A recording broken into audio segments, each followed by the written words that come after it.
घर की छोड़ो,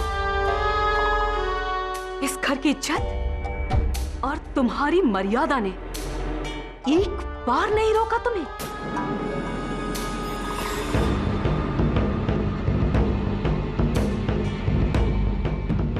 उम्र बीत गई हमारी और प्रमुख जी की,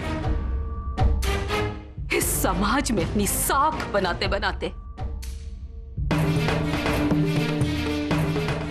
क्या इज्जत रह गई होगी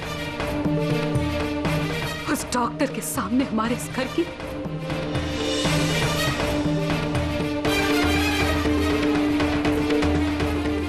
अम्मा जी, अब से भूल हो गई,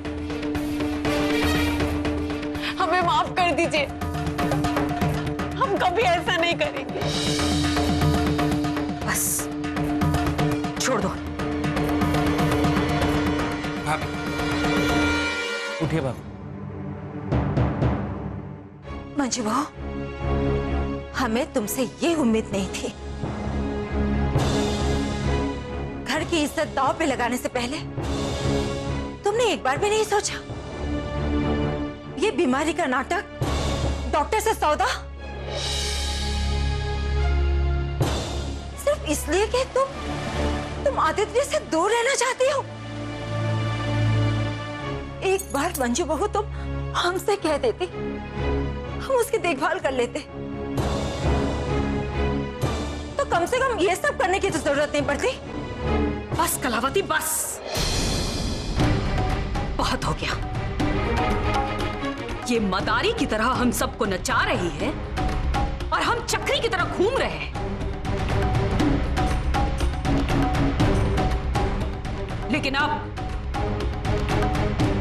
कान खोलकर सुन लो घर भर, आज से आदित्य सिर्फ और सिर्फ मंजू बहू की जिम्मेदारी है।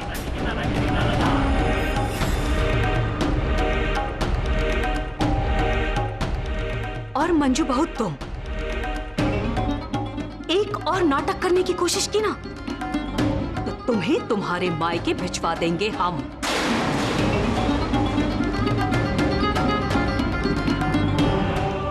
सारी जिंदगी फिर बन जाना तमाशा और खेलती रहना अपनी जिंदगी के साथ।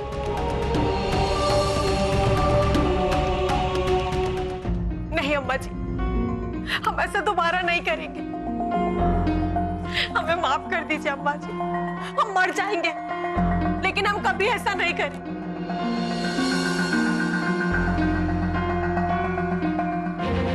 कभी ऐसा नहीं करेंगे।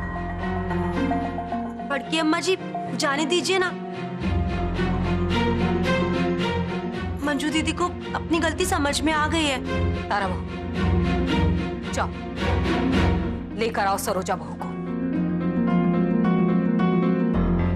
उसे तो इस तमाशे के बारे में सबसे पहले पता लगना चाहिए। जी बड़की अम्मा जी, लाते हैं। मंजू बहू, तुम बड़ी बहू हो इस घर की, लेकिन आज से अपने छोटों की नजरों में कभी बड़ी बनकर रह नहीं पाओगी, क्योंकि आज तुमने जो खोया उसे पाने में बहुत समय लग जाएगा।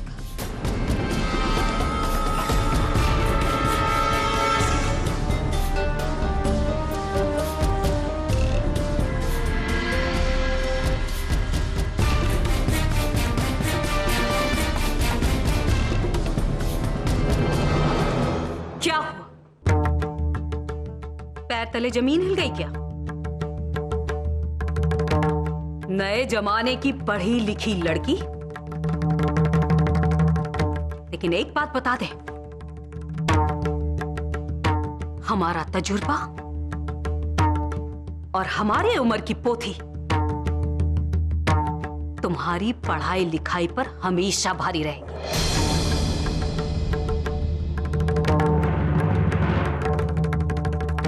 मंजू बहू के नाटक के बारे में सब कुछ तो जान ही गई होगी और ये भी समझ गई होगी कि यहां हमने तुम्हें क्यों बुलाया है।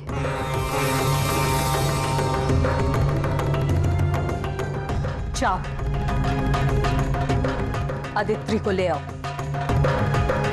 और उसे सौंप दो मंजू बहू को हमेशा हमेशा के लिए।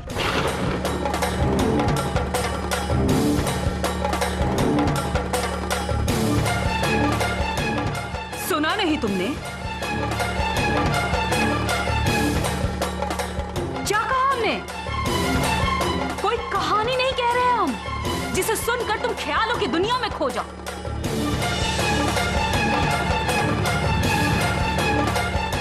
आदित्रि आज से, अभी से सिर्फ और सिर्फ मंजू बहू की जिम्मेदारी है।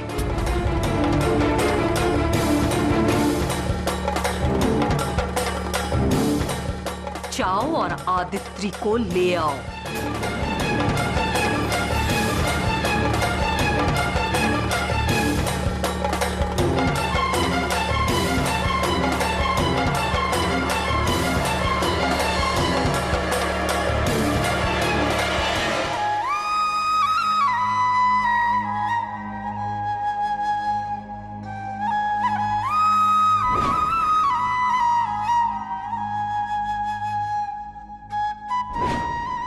आदित्रि आज से सिर्फ और सिर्फ मंजू बहू की जिम्मेदारी है।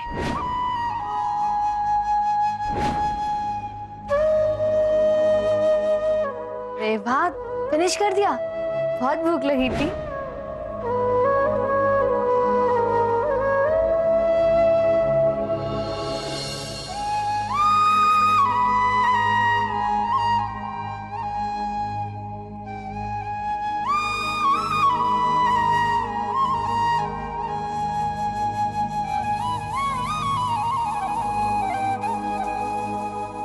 अरे आपको तो खुश होना चाहिए ना, उसे अब जाके अपनी माँ का प्यार मिलेगा। सरोजा जी, हम चाहे उसे जितना भी प्यार दे देना, उसकी माँ की जगह तो नहीं ले सकते। हाँ, हम अच्छी तरह से जानते हैं कि हम आदित्रि की माँ की जगह नहीं ले सकते।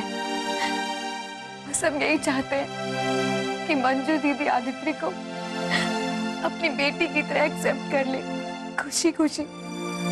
पर हम यही सोच रहे हैं, जब ऊपर वाले ने माँ को बनाया होगा तो उसने खुद भी ये नहीं सोचा होगा कि एक बेटी की माँ बनकर और बेटे की माँ बनकर एक माँ के अंदर खुशियों में इतना बड़ा फासला आ जाएगा।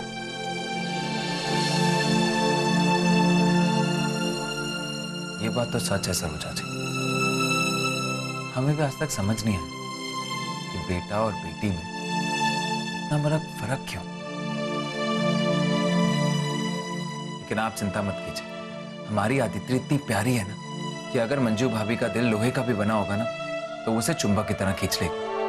हमें भी बस उसी दिन का इंतजार है जब मंजू दीदी आदित्रि को अपने दिल से एक्सेप्ट कर लेंगी, बिना किसी मजबूरी के, बिना किसी अफसोस के। बहुत प्यार करती है ना आप आदित्रि से।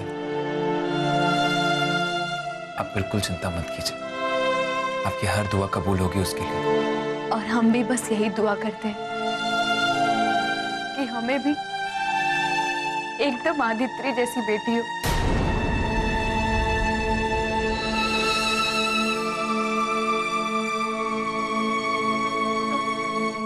सुनिए,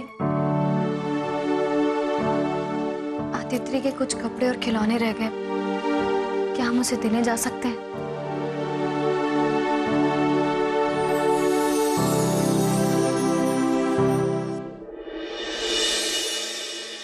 आ गई ना लाइन पे। जो ये तुम्हारे मगरमच्छ के मोटे मोटे आंसू है ना, हमें मत दिखाओ, और हम पे इनका कोई असर भी नहीं होता। मगरमच्छ के आंसू? क्या कह रही हैं आप?